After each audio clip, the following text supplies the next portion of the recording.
역사상에 가장 고약한 사람 하나를 꼽으라면 하나님이 죽었다고 말한 니체를 머리에 떠올리지 않을 수 없는 줄 압니다.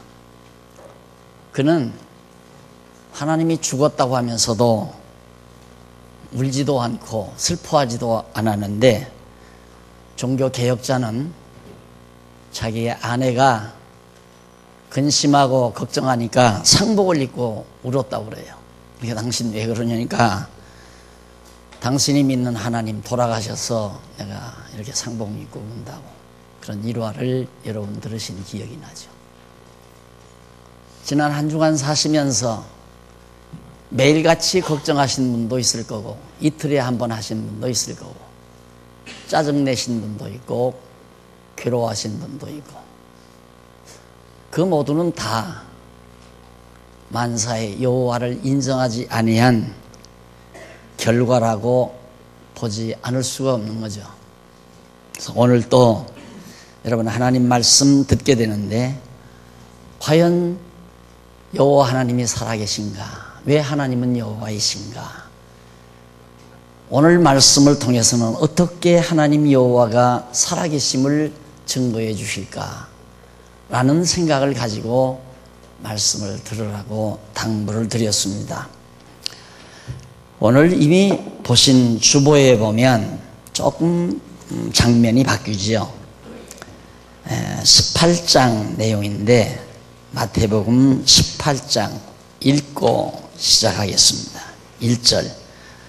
그 무렵에 제자들이 예수께 다가와서 말하기를, 하늘나라에서는 누가 가장 큽니까? 하니 예수께서 한 어린 아이를 불러내어 그들 가운데 세우시고 말씀하셨다. 내가 진정으로 너희에게 말한다.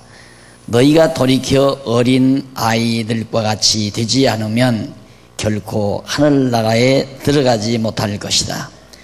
그러므로 누구든지 이 어린아이와 같이 자기를 낮추는 자가 하늘나라에서 큰 자이다. 4절까지 봉독했습니다. 왕의 직임에 의한 성취 내용이 16장부터 지속된다고 주보에 나와 있죠. 제3절 왕위의 직임에 의한 성취 내용인데, 21장까지가 직위, 왕의 직위의 행사, 왕의 직위로서의 행사에 의해서 구약의 언약을, 구약에서 메시아를 언약한 것이 성취되도록 섭리하셨다라는 얘기거든요. 그러니까 직위의 행사에 의한 성취인데, 직위의 행사에 있어서 왕직의 실상을 보여주어요. 당신이 왕의 직임을 가지고 있다는 것을 보여주므로 구약의 언약이 성취된 사실을 증거하는 거죠. 그것이 지난 주일 17장까지 내용이었습니다. 오늘은 왕국의 실상에 의한 성취 내용이죠. 왕국, 그러니까 왕이신 그리스도께서 왕국, 하나님의 나라가, 그리스도의 나라가 그 그리스도 나라의 실상이 어떠한 것인가를 밝혀줌으로 구약의 언약이 성취된 사실을 확증해주는 내용입니다. 그러니까 이제부터 18장부터 나오는 내용은 천국과 관련이 있는 내용이에요. 그리스도 나라, 하나님의 나라, 그리스도의 나라와 관계가 있는 내용이다. 그런데 보통 이런 내용을 보면, 여러분들이 오랜 동안 신앙생활 하다 보면, 여러분 어린아이와 같아야 천국 갑니다. 어린아이처럼 깨끗하고 순결해야 천국 갑니다.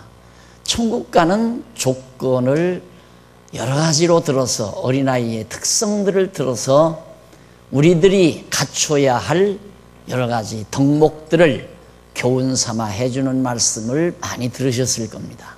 그러다 보면 나는 도저히 다 세상 여러 가지 때묻은 인간인데 이제 엄마 품에서 자라는 어린아이처럼 그렇게 깨끗할 수는 없다라는 생각에서 도리어 짐을 지고 돌아가는 경우들이 많이 있습니다. 그러나 오늘 봉독해 드린 이 말씀을 보면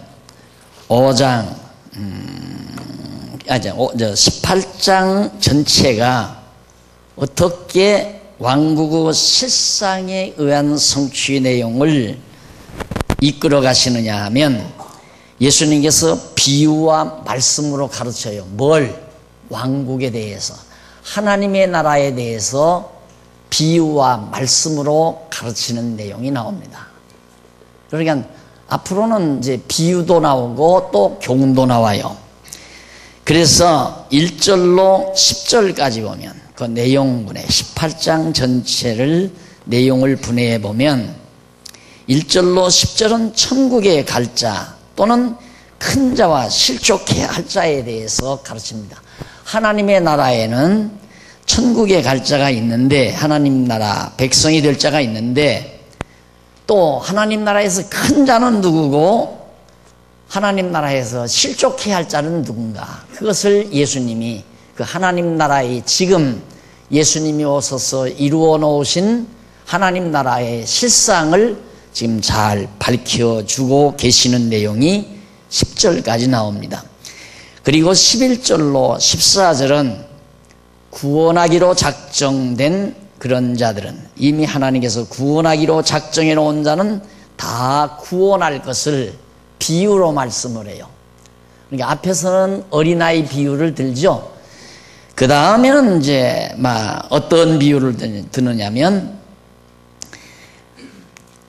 구원하기로 작정된 자, 이미 하나님께서 예정해 놓은 자는 다 구원한다는 것을 비유로 가르치고, 그 다음 15절로 20절은 죄를 범한 형제에 대한 태도와 해결 원칙에 대해서 가르쳐 줍니다.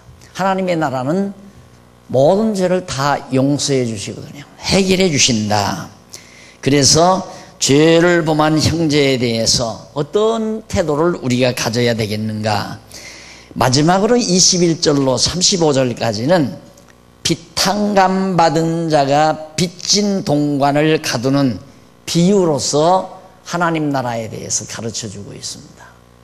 그러니까 이제 18장에 나오는 모든 내용은 하나님 나라 왕국에 대해서, 예수님이 왕이시기 때문에 왕국에 대한 실상을 하나하나 밝혀주심에 의해 예수님 자신이 그리스도로 성취되었다. 따라서 하나님은 여호와 살아계시다라는 사실을 결론적으로 우리에게 밝혀주고 계시는 겁니다. 자, 이런 내용은 이미 구약시대에 다 예언이 되어 있죠. 그리스도 보내기로, 예수님 메시아 보내기로. 그래서 가난한 자들에게 복음이 증거될 것과, 그 다음 내가 입을 열어 비유로 말한다. 시편에 보면 아삽을 통해서 입을 열어 비유로 말하고 창세부터 감추인 것들을 드러낸다라고 시편 78편 2절에 보면 나타납니다. 그러니까 구약시대에 벌써 예수님이 오셔서 비유로 하나님의 나라에 대해서 가르쳐 주실 것을 아삽이라는 구약시대 성도들을 통해서 예언하도록 섭리하셨는데, 그 예언 그대로 예수님이 오셔서 비유로 말씀을 하셨다. 따라서 예수는 그리스도이시다 이 말이죠. 그것도 하나님 나라에 대해서 비유로 말씀하셨다. 자, 그러면 우선 18장 1절로 10절에 보면 천국에 갈 자 또는 큰 자와 실족해야 할 자, 누가 천국을, 누가 가라 하나님 나라를, 그리고 큰 자는 누구고, 천국에서 큰 자는 누구고 실족해야 할 자는 누군가에 대해서 예수님께서 밝혀주고 계시는 겁니다. 자, 거기 1절로, 우선 1절로 6절에 보면 천국에 들어갈 자와 천국에서의 큰 자의 요건에 대해서 비유로 말합니다. 천국에 갈 자는 어떤 자가 가고 천국에서는 어떤 자가 큰 자인가, 천국의 실상을 말하는 거죠. 그래서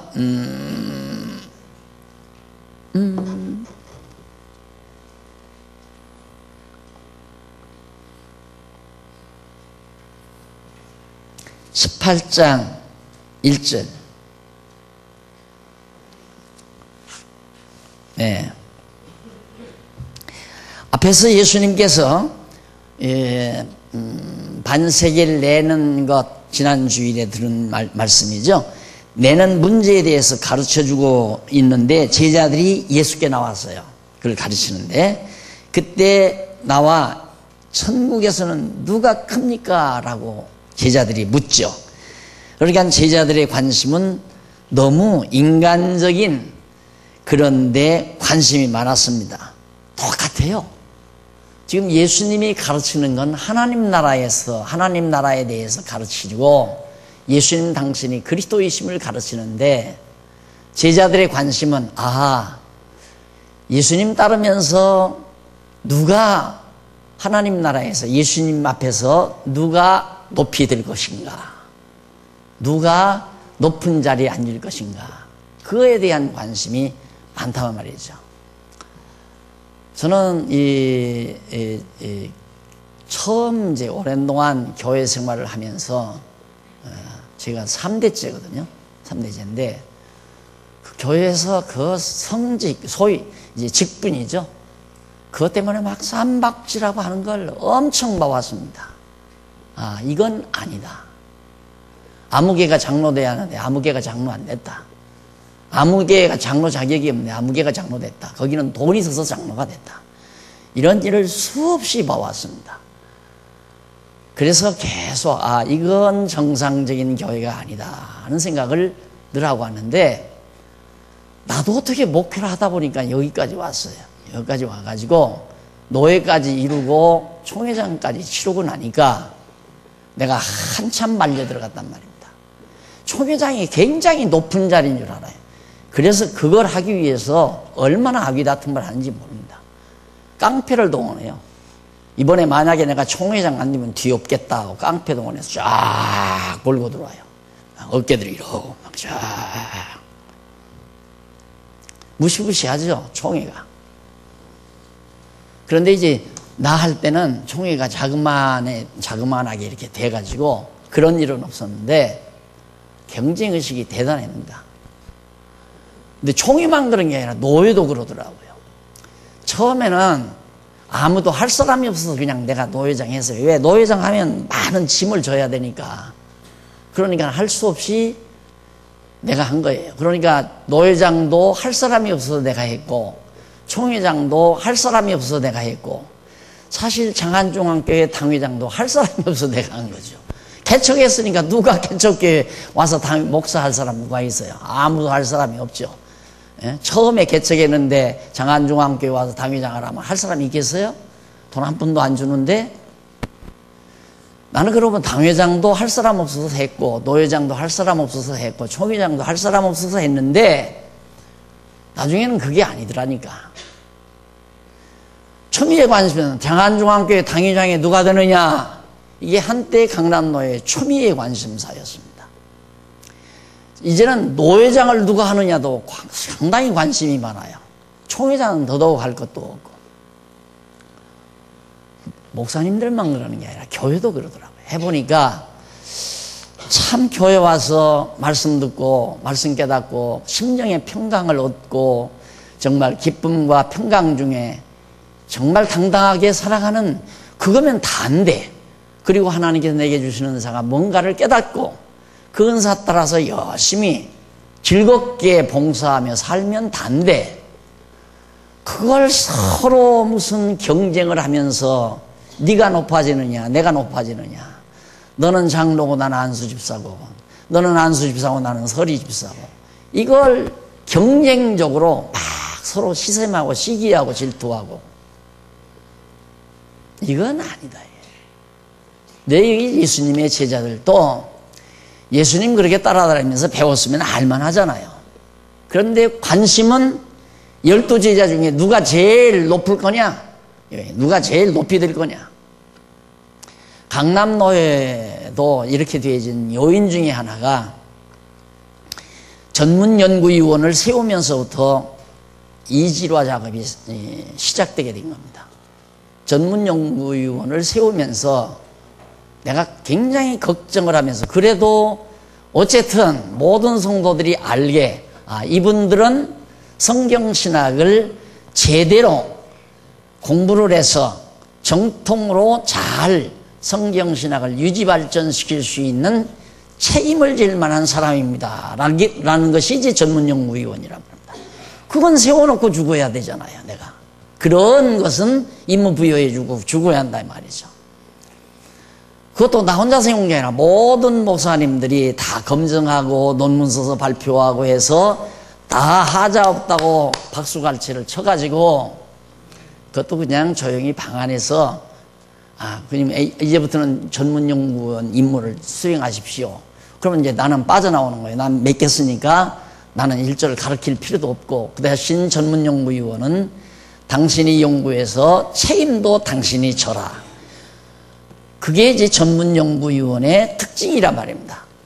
그래 맡겨놨는데 방 안에서 하려고 했는데 목사님들이 그래도 모든 성도들이 알게 해야 한다고 여름 사경회 때 하는 게 좋겠다. 그래서 여름 사경회 때 우리 운영위원장님 심재명 장로님이 사회를 하면서 거창하게 꽃다발 공세를 받으면서 축하를 받으면서 위촉을 했단 말입니다. 전문연구원 위촉식을.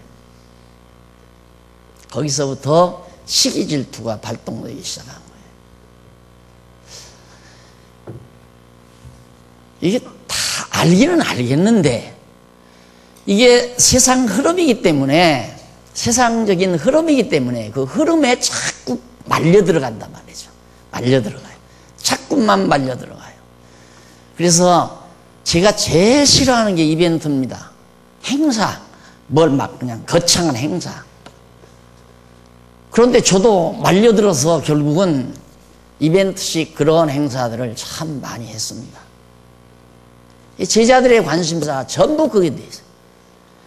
우리 장안중앙교회 성도들도 만약에 관심사가 거기에 머물러져 있다면 예수님과 제자들과의 생각이 전혀 이질화되어 있듯이 정말 주님의 몸된 교회의 본질과 내 신앙과는 멀어져 있다는 얘기입니다.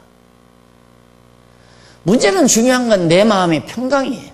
내가 얼마나 하나님의 말씀을 잘 깨달아서 과연 여호와 하나님 살아계시다, 범사의 여호와를 인정하고 평강을 잃지를 말아야죠. 그래서 제가 늘 표전을 드리잖아요.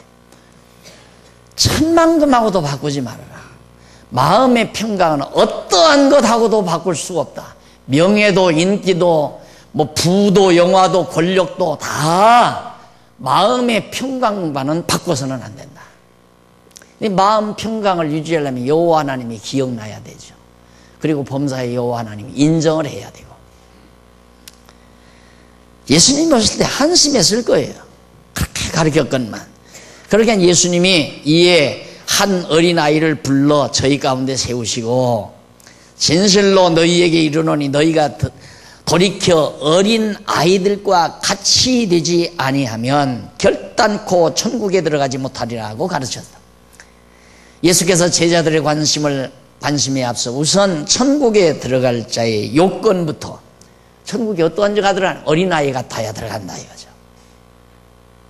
근데 그 자격은 어린아이, 아이들과 같이라고 그렇게 우리말에 돼 있는데 여기 돌이켜라는 말이 있어요. 돌이켜 어린 아이들과 같이란 말 가운데 돌이켜가 나오죠. 교재 가지고 계셨으면 계시면 6946페이지 하단에서 두 번째 줄 나옵니다. 이 말은 헬라어로 스트레포란 말이에요. 이는 돌아서다, 변하다, 바꾸다 등의 뜻이에요. 따라서 돌이켜 어린아이들과 같이는 변하여 어린아이들과 같이 변해야 된다. 어린아이와 같이. 이렇게 돌이키라는 말은 어떻게 어린아이에게로 다시 돌아갈 수는 없잖아요. 그러니까 차라리 변하여라는 말이 자연스럽고, 그래서 예수께서는 성령으로 거듭나 변화하여 어린 아이와 같이 되어야 천국에 들어갈 수 있다는 그런 뜻이죠. 그러니까 성령으로 거듭나서 변화받는 것은 그건 하나님께서 하시는 일 아니에요. 누구도 사람을 변화시킬 수가 없어요. 내가 어른만 되려고, 남의 지배자만 되려고, 어린아이와 같이 되지 아니하고 남을 지배하고 높은 자리나 꿈꾸고 이런 생각을 하는 인간의 본성인데, 누구나가 다 그런 생각 가지고 있어요. 내가 누구보다도 높아져야지, 누구보다도 잘나야지, 누구보다도 높은 자리에 앉아야지, 이런 생각을 다 가지고 있기 때문에 그걸 사람이 고칠 수가 없는 거란 말입니다. 그래서 성령이 오셔서 변화시켜가지고 어린아이와 같이 만들어서 천국에 가게 한다, 그런 뜻이거든요. 그래서 일찍이 여호와께서 다윗을 통해 어린아이와 젖먹이의 입으로 권능을 세우신다고 시편 8장 2절에 나타난 말씀이 있습니다. 여기에 이제 예수님께서 이 말씀을 근거로 해서 어린아이와 젖먹이의 입으로 권능을 세우신다, 하나님의 권능을 세워나가신다. 그래, 다윗이 그랬잖아요. 나는 어린아이와 같이, 자기의 심령이 젖된 어린아이와 같이 평온하다라는 말을 했습니다. 그러니까 평안하다는 말은 어린아이의 심정이 돼야 편안해지는 거죠. 이게 전능하시고 권능이 많으신 여호와 하나님이 인정하면 내가 어린애가 되잖아요. 모든 근심 없어지고 마음이 평안해지고, 아기가 막 짜증스럽고 울고 불고 하다가도 엄마 소리만 딱 나타나면 하면서 품에 안겨가지고 조용해지잖아요. 똑같은 거죠. 우리의 심정도 세상 모든 거친 세상에 고통을 느끼며 염려와 근심 속에 살다가도 여호와 하나님, 전능하신 여호와 하나님 살아계심을 확실히 인정하고 믿어지면 사르르 모든 근심 사라지고 마음의 평강이 정착되어 있잖아요. 그게 바로 어린아이의 심정으로 돌아가는 거란 말입니다. 자, 그래서 그리고 이어서 그러므로 누구든지 이 어린아이와 같이 자기를 낮추는 그이가 천국에서 큰 자다. 아직도 자꾸 높아져서 자기가 다 주관하고 지배하고 다스리고, 전부 인간이 그거거든요. 내가 이 교회도 내가 다 지배하고 내가 다 다스리고 내가 다 주관하고 이렇게 하려고. 여러분, 이 교회 까딱하면 다 그러게 됩니다. 세상과 똑같아요. 왜, 무엇 때문에 목사가 상권을 다 줘요? 자기 하고 싶은 대로 다 하고 싶어서 그래요. 나 하고 싶은 대로. 실제 또 헌법이 그렇게 만들어져 있고, 목사는 상권 다 주고 있잖아요. 치리권, 교육권, 행정권 다 주고 있어요. 재단권까지도 다 주고 있죠. 그러니까 목사 마음대로 하도록 헌법이 그렇게 만들어져 있어요. 그러다 보니까 목사는 그렇게 되다 보면 자기 좋은 쪽으로 하게 돼 있죠. 자기의 유익한 쪽으로 모든 것들을 펴나가게 돼 있다.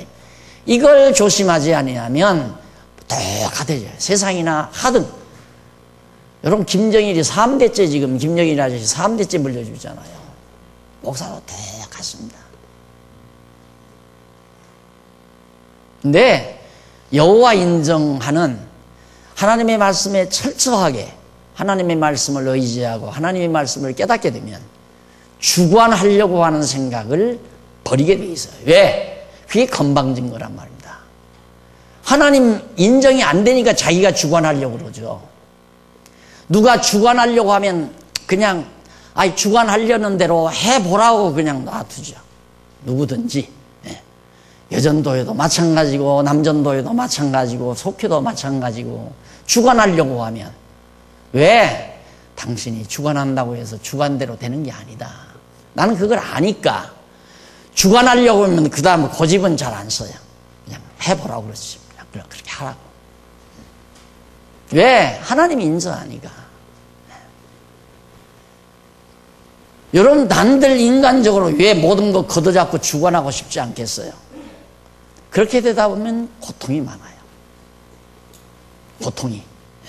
그건 하나님을 인정하지 않는 거죠. 내 마음에 평안이 없죠, 그러면. 하나님 뜻대로.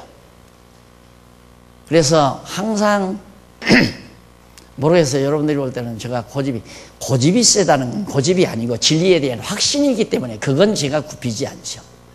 날들어 전직 총회에서 박 목사 고집이 세다 이거예요. 자기가 하는 것이 제일이고 남의 하는 건 인정을 안 한다. 근데 그 서로가 다른 건데 어떻게 내 것도 내가 깨달은 것도 인정하고 저 사람이 깨달은 것도 인정이 되느냐 이 말이에요. 반대로 깨달았는데 저는 우리 장안유학의 기적이라고 생각해요. 이게 내가 어디선가도 얘기했지만 이게 눈 아니에요?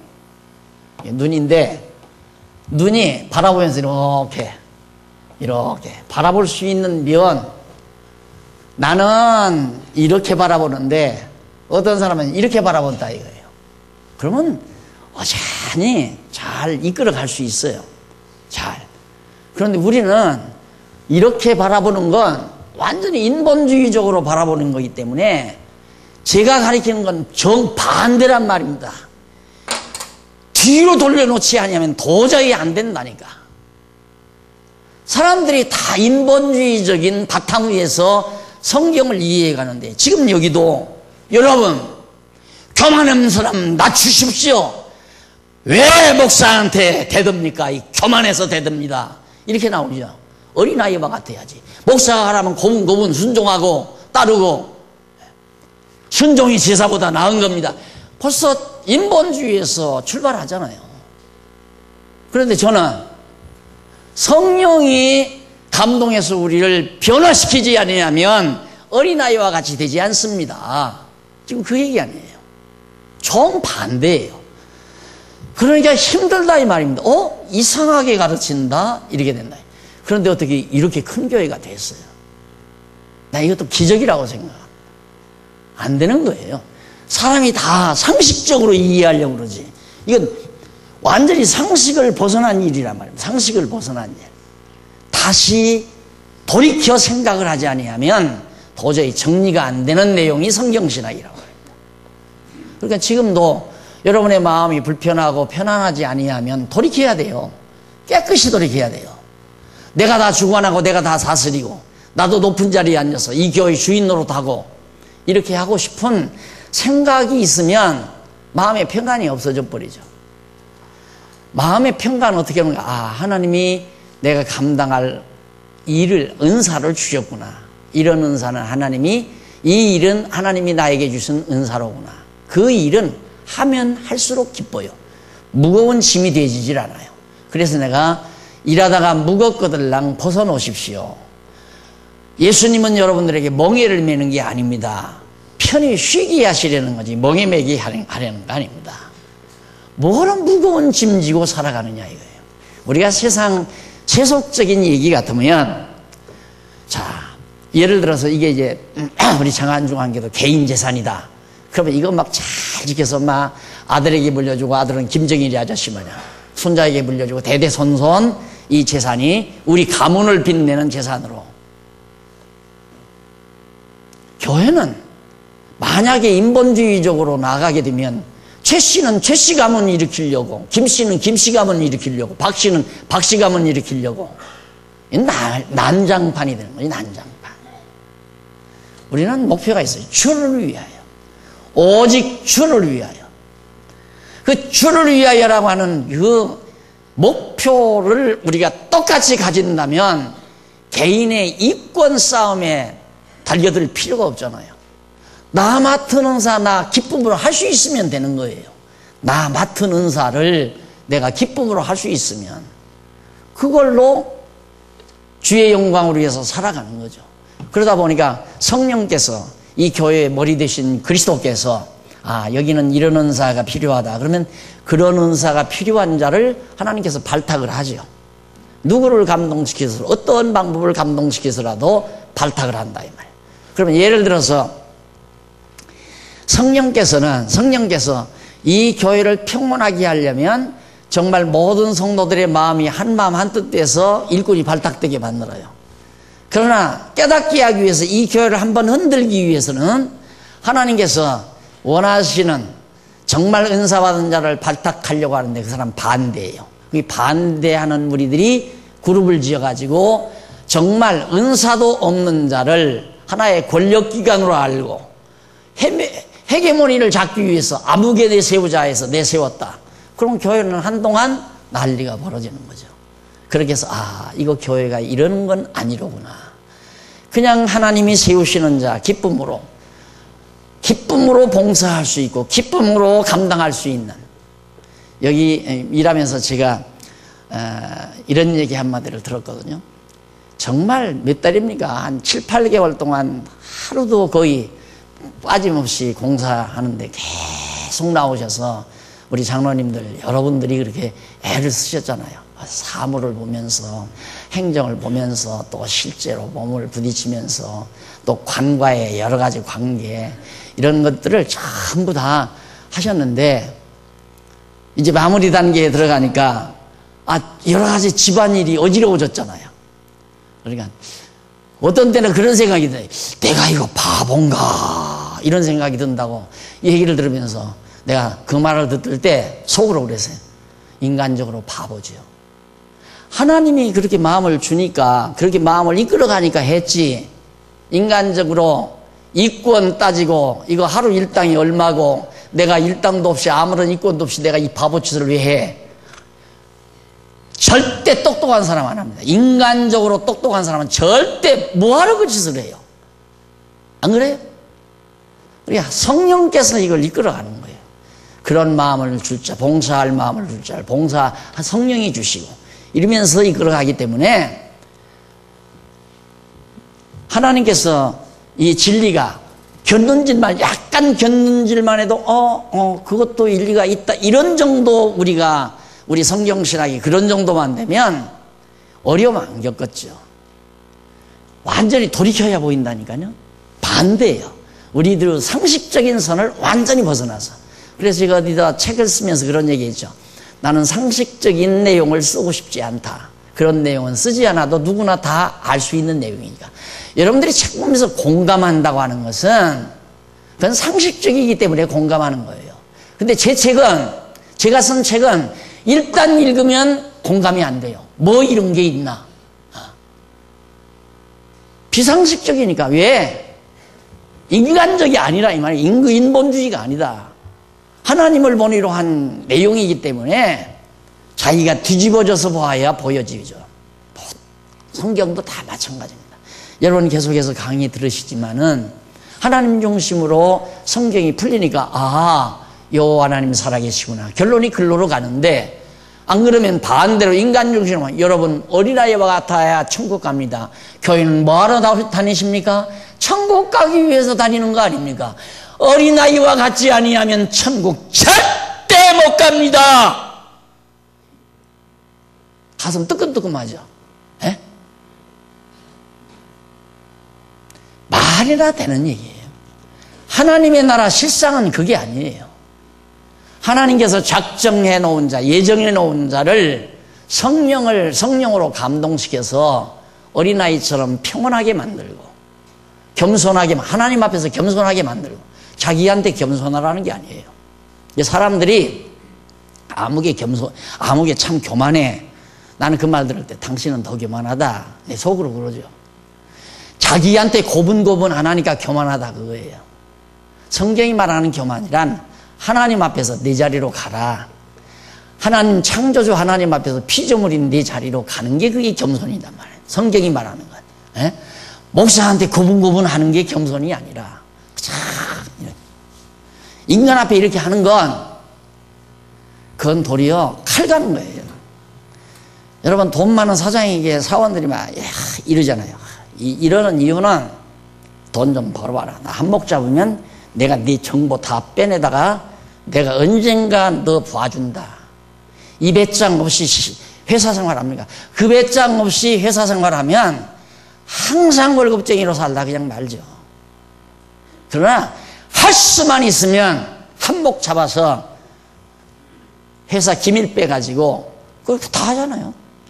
회사에서 월급 줘가지고 다 연구하라고 했는데 개발한 거 전부 빼서 중국으로 팔아먹고 하다가 얻어 걸리고 다 그 똑똑한 사람들이에요. 사람 비리비리한 사람들 아니에요. 생각해보세요. 자기 머리에서 정말 연구해가지고 굉장한 걸 만들어 놨는데 겨우 밥이나 먹고 살았다 이거예요. 내가 바보야? 나 이거 팔면 지금 몇백억을 났는데. 그러니까 팔아가지고 팔자 피려고 하는 거죠. 하나님 앞에서 겸손하라는 얘기이기 때문에 자연히 내 마음이 하나님 살아계심을 알게 되면 겸손하게 돼 있어요. 겸손하게. 어떻게 하나님 살아계시다는 사실을 알면서 겸손하지 않을 수 있어요. 그래서 예수님께서 제자들에게 그 얘기입니다. 이 어린아이와 같이 자기를 낮추는 그이가 천국에서 큰 자니라고 가르치셨다. 이는 자기를 낮추시고 죽기까지 복종하실 예수님 자신이 천국의 왕이 된다. 천국에서 가장 큰 자가 뭐예요? 왕이죠. 그러니까 죽기까지 복종하실, 자기를 낮추시고 예수님께서 하늘 영광의 보좌를 저버리시고 근본 하나님의 본체이시나 하나님의 영광을 저버리고 낮고 천한 인간 땅 위에 낮아지셔가지고 십자가 연박에 죽으심으로 부활하셔서 그가 하나님 나라의 가장 높은 자, 가장 큰 자가 예수님이시다.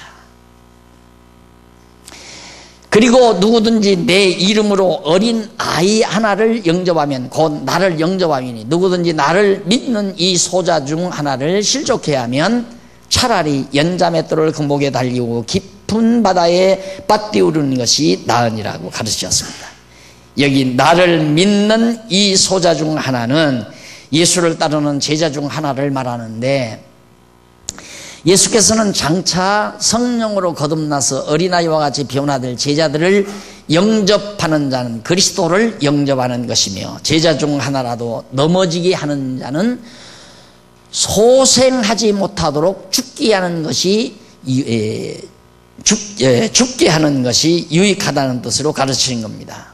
그러니까 결국 예수님께서 장차 성령 보내서 제자들을 다 어린아이와 같이 거듭나고 중생에서 변화시켜가지고 하기 때문에 사도들을 영접하는 자, 사도들을 영접한다는 말 그리스도를 영접하는 자거든요. 예, 사도들을 영접하면 하나님의 택한 백성이지만 영접지 않으면 어떻게 해요? 발에 신의 먼지를 떨어버리라고. 그리고 나와라. 왜? 불택자니까. 그래서 예수님께서 그런 말씀을 하신 겁니다. 그 다음 이제 7절로 10절 사이에서는 실족해야 하는 일이 있을 것과 실족해야 하는 지체의 처리 방법에 대해서 말을 해요. 그런데 실족해야 하는 일이 있다.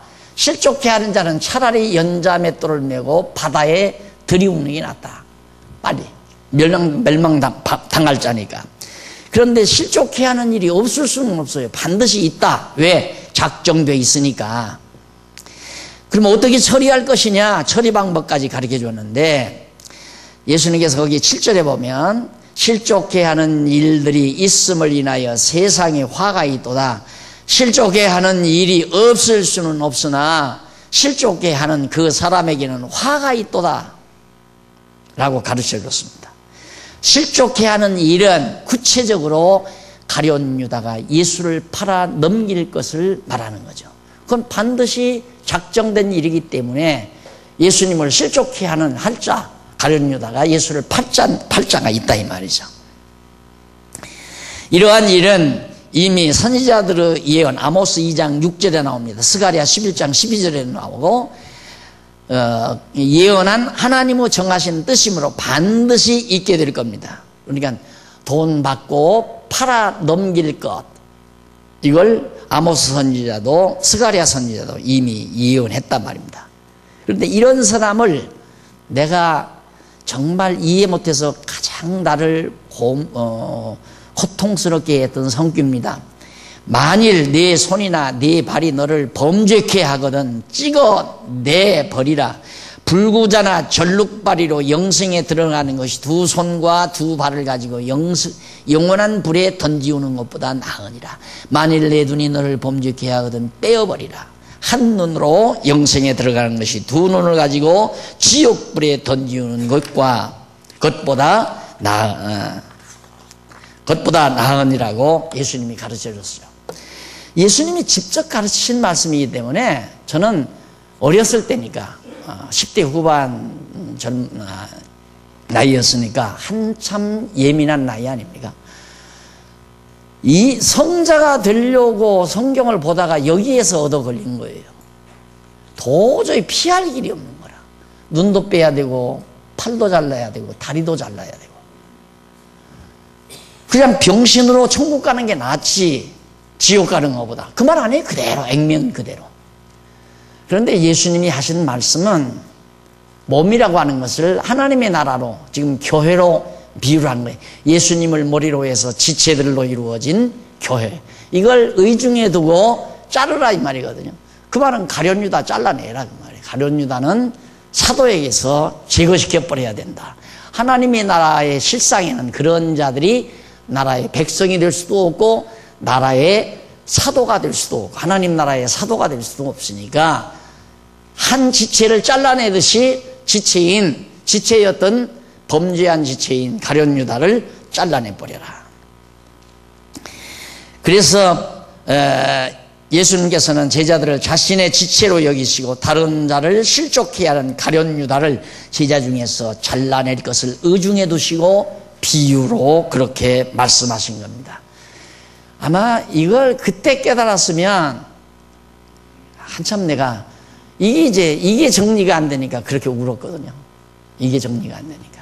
그러다가 중간에 이제 갈라디아서를 보고 나를 대신해서 내가 잘라야 될 지체를, 내가 눈을 빼야 될 지체를 예수님이 대신 오셔서 죽어주셨다. 이게 갈라디아서를 통해 깨닫고는 후반기에는 이제 감동의 눈물.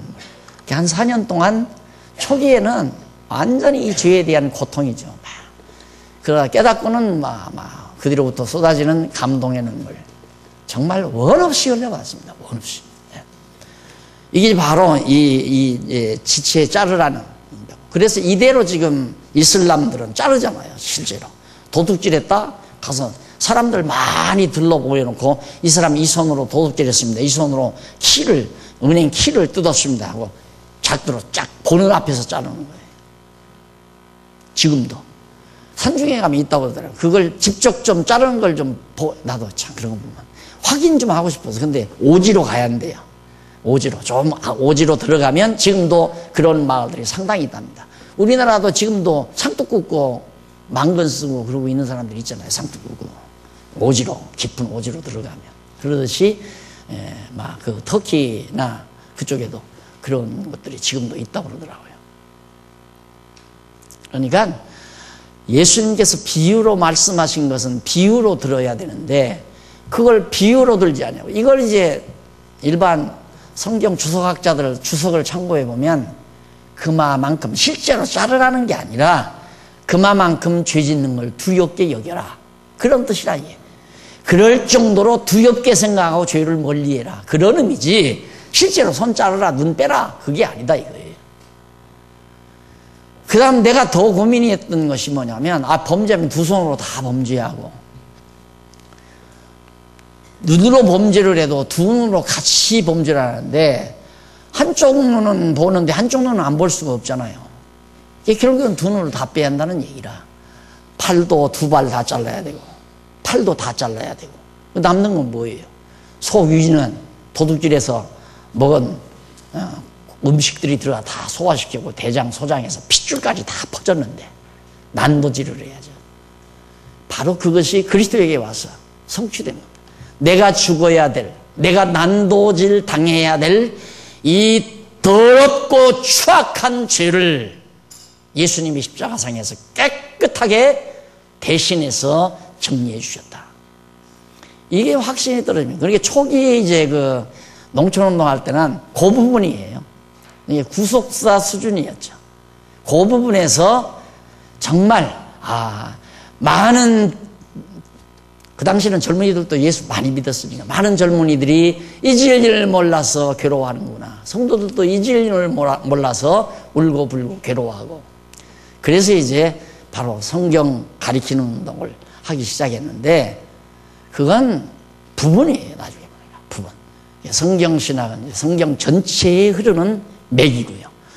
그래가지고 결국 성경에 눈뜨기 시작을 했는데 예수님께서 바로 그처럼 정말 가룟유다, 실족해 하는 일이 없을 수는 없다. 반드시 있다. 왜? 실족해 하는 일이 없으면 예수님 십자가에 못 박아 죽을 수가 없죠. 죽으러 오셨는데. 자, 그러면서 제자 중에 한 사람이라도 멸시하지 말아야 하는 까닭은 그들을 보호하는 천사가 제자들이 여러 가지 사정을 하늘에 계신 예수 그리스도 아버지, 곧 그리스도의 아버지, 곧 성부 하나님께 항상 알고 있기 때문에 제자들을, 그러니까 여러분 하나님을 경외하고 마음의 평강을 누리고 사는 성도들, 천사가 늘 호위하고 있는 거 아닙니까? 사도들도 천사들이 호위하듯이 우리를 다 보호한다 이 말이에요. 참, 눈으로 보이지는 않지만 하나님께서 성령으로 우리를 감동해서 하나님의 자녀 되게 하고, 하나님의 자녀는 하나님이 보호해야 되잖아요.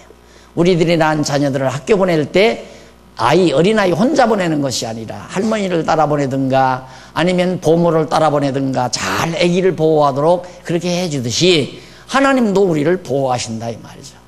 그게 믿어지면 얼마나 안심스럽겠어요. 하나님이 나를 보호하신다.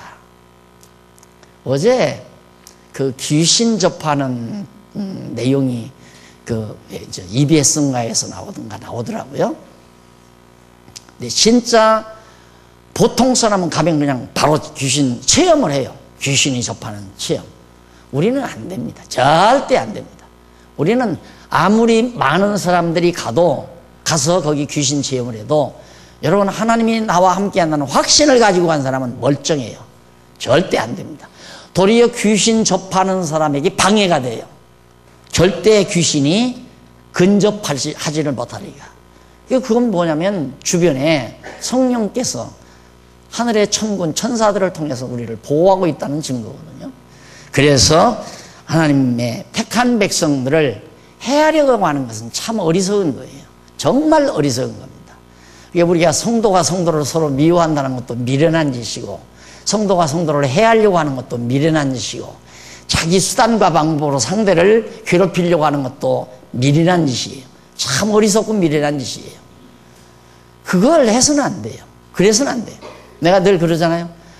나는 우리 아버지가 형제 중에 나를 제일 사랑하는 줄 알았다. 예수 잘 믿지, 목사 됐지, 그러니까 장로였던 아버지가 나를 제일 사랑할 거다. 그리고 아버지한테 뭐 재산 대달라고도 안 하고 용돈 달라고도 안 하고 도리어 가끔 용돈도 드리고 그랬으니까. 그리고 아버지 재산이 갖다 다 탕진한 큰형님은 제일 미워할 거라. 그렇게 난 생각을 했죠. 안 그렇더라니까요. 내가 그걸 깨닫고 나서는 아버지한테 큰형 얘기를 안 했어요. 큰형님 얘기만 하면 시부룩하니 앉아있어요. 속으로 무슨 생각했겠습니까? 이놈아, 그래도 내 큰아들이다. 그러고 있을 거 아니에요. 우리도 다 마찬가지예요. 아무리 내가 성도가 밉다 하더라도 미워하는 게 바보죠. 하나님의 백성인데, 하나님의 자녀인데, 그래서 서로 사랑하라는 얘기예요. 부모가 제일 기뻐하는 게 뭡니까? 형제들이 쭉 모여서. 왜 명절날 자손들이 오기를 기다립니까? 자손들이 사오는 선물 받는 재미? 그게 아니죠. 다 노숙하게 살아계신 어머니 아버지 앞에 쭉 형제들이 모여서 화목하게 즐거워하고 웃고 즐기고 손자들 놀고 하는 그 모습이 아름다웠어. 그것 보고 싶어서. 선물 있어도 그만 없어도 그만이에요. 용돈 며칠 쓰면 다 없어져요. 그것이 중요한 게 아니다 이거죠. 우리가 하나님을 기쁘시게 한다, 하나님을 기쁘시게 한다 할 때 뭘로 하나님을 어떻게 기쁘시게? 서로 사랑하고 화목하게 사는 것만큼 하나님을 기쁘시게 하는 일이 없을 거 아니에요. 그래서 여기 정말 실족해 하는 일이 없을 수는 없지만 실족해 하는 자는 잘라내버리고 서로 화목하고 경쟁하지 말고 서로 높은 자리 있으려고 하지 말고 어린아이처럼 겸손해라 이거지. 낮아져라. 이것이 하나님 나라의 실상이다. 천국의 실상. 그 다음 이제 11절로 14절에 보면 구원하기로 작정된 자는 다 구원할 것을 비유로 가르쳐요. 예수님께서. 자, 11절 한번 보실까요? 11절 보면 너희는 어떻게 생각하느냐? 어떤 사람에게 양 100마리가 있는데 그 중 한 마리가 길을 잃으면 그가 99마리를 산에 두고 가서 그 길 잃은 것을 찾지 않겠느냐. 내가 진정으로 너희에게 말하니 그가 그 양을 찾게 되면 길을 잃지 않은 99마리 때문에 기뻐하는 것보다 그 한 마리 때문에 더 기뻐한다. 이와 같이 이 작은 자들 중 하나라도 멸망하는 것은 하늘에 계신 너희 아버지의 뜻이 아니다. 다 찾는다. 다 찾는다. 엊그저께요, 우리 김수현 장로님이 이 패스포드를 잊어버리신 거예요.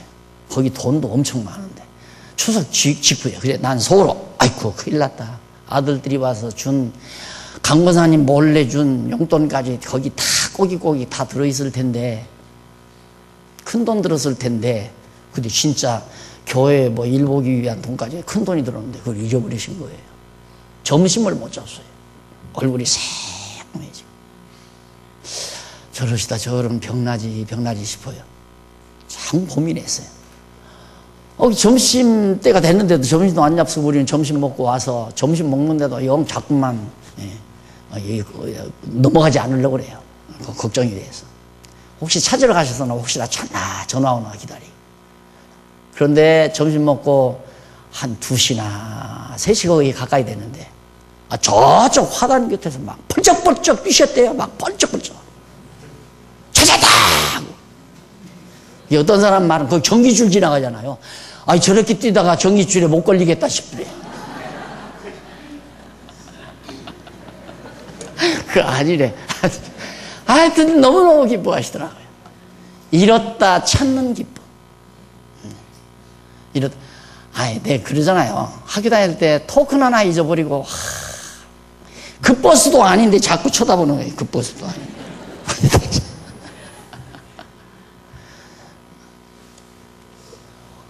토큰 딱 2개 갖고 떠나는데 하나 잊어버렸으니 올 때 어떻게 해요? 타고서 아가씨한테, 그래, 차장 있을 때니까, 아가씨, 내가 여기서 잊어버렸는데, 아침에 잊어버렸는데, 내일 아침에 꼭, 이번 몇 번이냐고. 꼭 만나서 내가 줄 테니까 좀. 그리고 내릴 때도. 찾을 수가 없죠. 그 사이로 쏙 들어가 버리면. 틈 사이로 들어가 버려요. 그런데, 하나님께서 사랑하는 백성, 딱, 100마리, 이게 하나님이 딱 예정된 수 아닙니까? 다, 몽땅 다를 표현하는 거거든요. 100다. 온전하게 다. 근데 하나가 모자라는 거야. 잃어버린 자 반드시 찾는다 이 말이야. 반드시. 이게 하나님의 실상이에요. 그런데 왜 김선날이 대동강 팔듯이 엿장수 연목판에서 엿대서 팔듯이 왜 천국을 떼서 파느냐 이거야. 에? 자기 마음대로 천국 간다 못 간다, 이러면 가고 이러면 못 가고. 여러분 그런 걱정할 사람은 하나도 없잖아요. 우리 장안요한계 천국 못 갈까 봐 걱정할 사람은 하나도 없잖아요.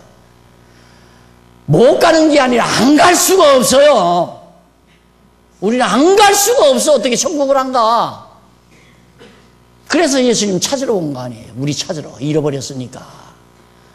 그런데 왜 천국을 놓고 공갈 협박치느냐 이거죠. 하나님 나라의 실상. 진짜 천국의 왕이신 그리스도가 왕국의 실상을 우리에게 말해주는 이 내용이 내가 이제 천국 갈 수 있어서 됐다. 여기서 멈추라는 게 아니에요. 약속대로, 언약대로 메시아가 오셨다. 왕권을 가지신 메시아가 오셨다.